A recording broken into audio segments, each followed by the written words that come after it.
Bonjour les impro pianistes, attaquons-nous dans cette vidéo à une chanson qui a fait le tour du monde, Bang Bang, My Baby Shut Me Down. Je vais vous raconter son histoire et comment la jouer au piano. Et restez bien jusqu'au bout avec moi car c'est une excellente occasion pour vous de découvrir comment faire une reprise à votre sauce. Si cette vidéo vous plaît, faites-moi exploser les pouces en l'air et vous pouvez dire merci à Mathilde car c'est elle qui m'a donné l'idée de faire une vidéo sur cette chanson et c'est une membre de mon école en ligne Impro Musique. Tant qu'à faire, abonnez-vous à ma chaîne, comme ça c'est fait et vous recevez mes prochaines vidéos.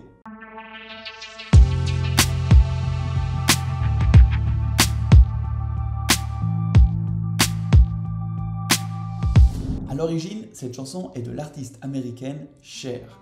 Elle a été écrite et composée par son mari Sonny Bono en 1966. C'est clairement son plus gros succès, en tout cas pour toutes les années 60. La version originale ressemble à ceci, c'est beaucoup plus folklorique, beaucoup plus dansant, avec notamment une pompe à la basse, quelque chose qui fait comme ça. Et on est en sol mineur pour cette version, avec le fa dièse qui arrivera de temps en temps. Et cette version donc, elle fait quelque chose comme ça au piano.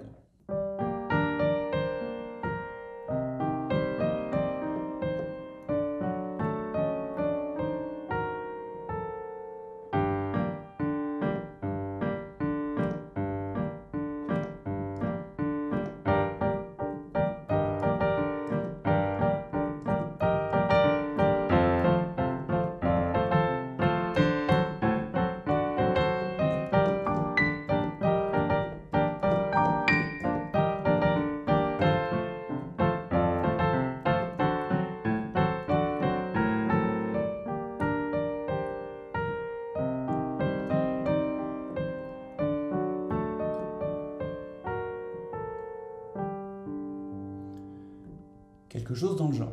La même année, donc toujours en 1966, Nancy Sinatra reprend cette même chanson et en fait une version totalement différente. Quand dans la première version originale, on avait des violons, des pianos comme accompagnement et même des percussions, cette fois-ci, on a juste une guitare électrique, un effet trémolo et c'est tout. Enfin, c'est presque tout. Il y a aussi un très bon guitariste derrière la guitare, il s'agissait de Billy Strange. Cette version est beaucoup plus sombre et mélancolique par rapport à la première, elle ressemblait à quelque chose comme ça. Déjà, elle change de tonalité, on n'est plus en sol mineur, mais on est en fa mineur.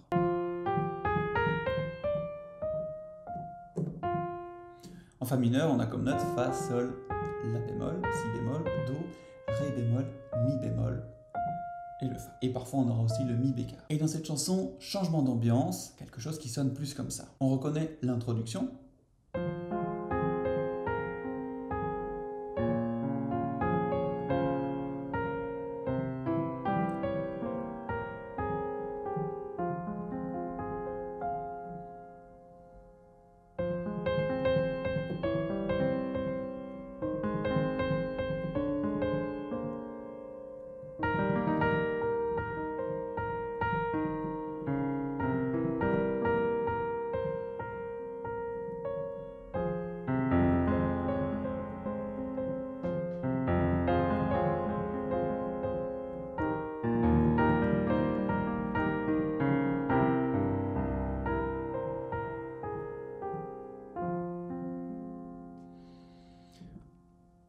Voilà quelque chose comme ça, beaucoup plus doux, beaucoup plus discret et touchant. Toujours la même année, Sheila enregistre une version française et Dalida une version italienne. Ces deux versions furent des succès et se classèrent dans les tops en Europe et en Amérique latine. Elles ressemblaient plus à la version originale de Cher avec un tempo un tout petit peu plus lent et des paroles adaptées en français et en italien. Ce qui est intéressant, c'est qu'aujourd'hui, la plupart des gens, dont je fais partie, ont en tête la version de Nancy Sinatra ou une reprise de cette version, mais dans le même esprit. On peut se demander pourquoi. Je mets pour cela deux hypothèses. La première, c'est qu'elle a été reprise pour le film Kill Bill en 2003, qui était un succès, et on la retrouve dans plusieurs samples dans des morceaux de rap. Par la force des choses, on a donc cette version dans l'oreille d'une manière ou d'une autre.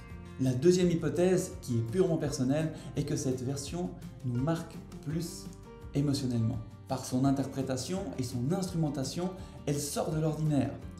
Et c'est soit on l'aime, soit on la déteste. Donc par cette clivance-là, eh bien peut-être qu'on la retient un peu plus. Alors, la question c'est comment faire une reprise comme Nancy Sinatra on fait une pour cette chanson. Eh bien on va voir cela au piano. Pour l'harmonie, rien de bien sorcier, eh bien elle a juste transposé en fa mineur, dont on a déjà vu les notes, et les accords pour ce morceau, elle a pris les mêmes que Cher. Peu de choses près, on retrouve un premier degré, fa mineur, pour l'introduction. Ensuite le quatrième degré, si bémol mineur. Puis le cinquième degré, do septième. Et là elle descend depuis le ré bémol, do, si bémol, la bémol, sol, fa. Ça c'est pour l'introduction, rien de spécial. Plus loin dans la chanson, on retrouve... On est toujours sur fa mineur. Et après on a le mi bémol, le septième degré ici qui est un accord majeur. Et on arrive ensuite sur le do septième.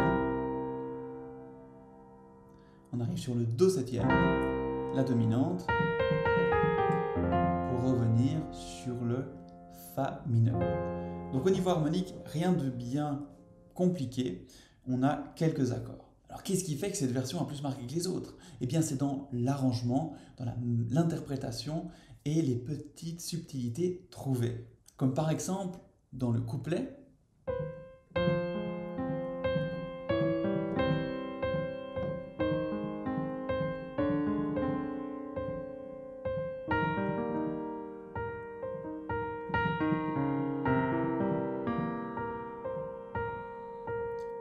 donc là on voit au lieu de rester sur le fa mineur tout du long, eh bien le guitariste a trouvé ici une descente chromatique à la basse. On fait fa mineur, fa la bémol do, ensuite on va faire un accord de do majeur renversé, do, sol, do, pardon, mi, sol, do, mi bémol, la bémol, do, un accord de la bémol renversé, ensuite ré bécard, la bémol, do, un accord ici diminué. Ensuite, on arrive sur l'accord suivant dans le schéma qu'on a vu tout à l'heure, le septième degré, le mi bémol. Et avec ça, on va juste descendre sur le do7. Donc, si on écoute cette descente harmonique, c'est très très joli.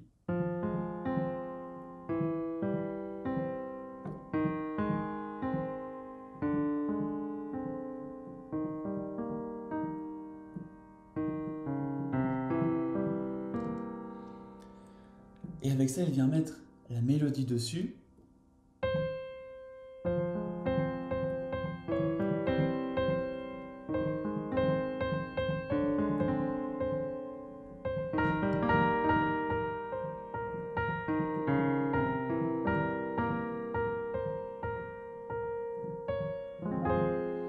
Et on arrive sur le refrain, bang, bang, I shut me down, etc. Alors pour faire des reprises comme ça, c'est nécessaire de bien comprendre l'harmonie qui est derrière une chanson ou derrière une composition. Si on arrive à comprendre harmoniquement ce qui se passe et aussi rythmiquement, on va pouvoir extraire l'essence de ce morceau, de cette chanson, pour ensuite mettre tout ça à notre sauce, l'assaisonner avec des ingrédients plus personnels, mais en respectant peut-être des parties harmoniques, des parties rythmiques ou non. Mais comme ça, on sait ce qu'on va vouloir mettre en lumière et ce qu'on va vouloir enlever. Dans cette reprise-là de Nancy Sinatra, elle enlève tout le superflu pour ne laisser qu'une voix, une guitare avec quelques notes et de l'interprétation. Ce qui nous donne pour la suite, quand elle fait bang bang,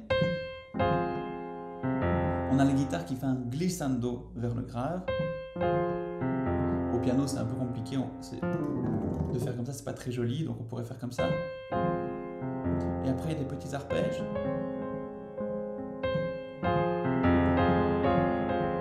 On arrive ensuite sur le mi bémol.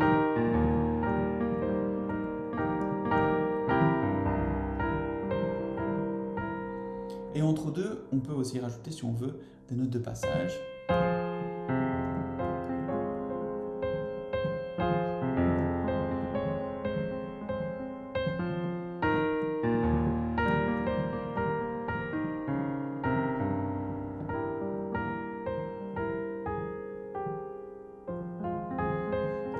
ensuite sur cette introduction.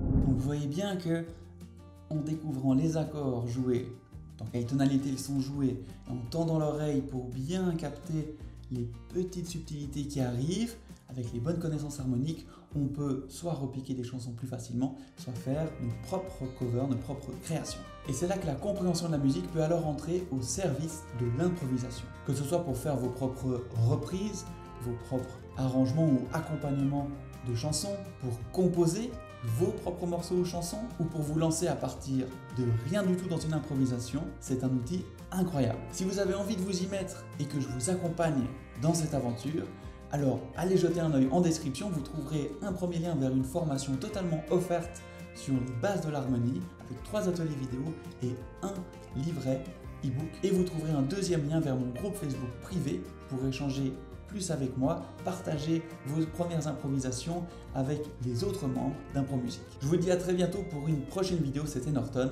ciao!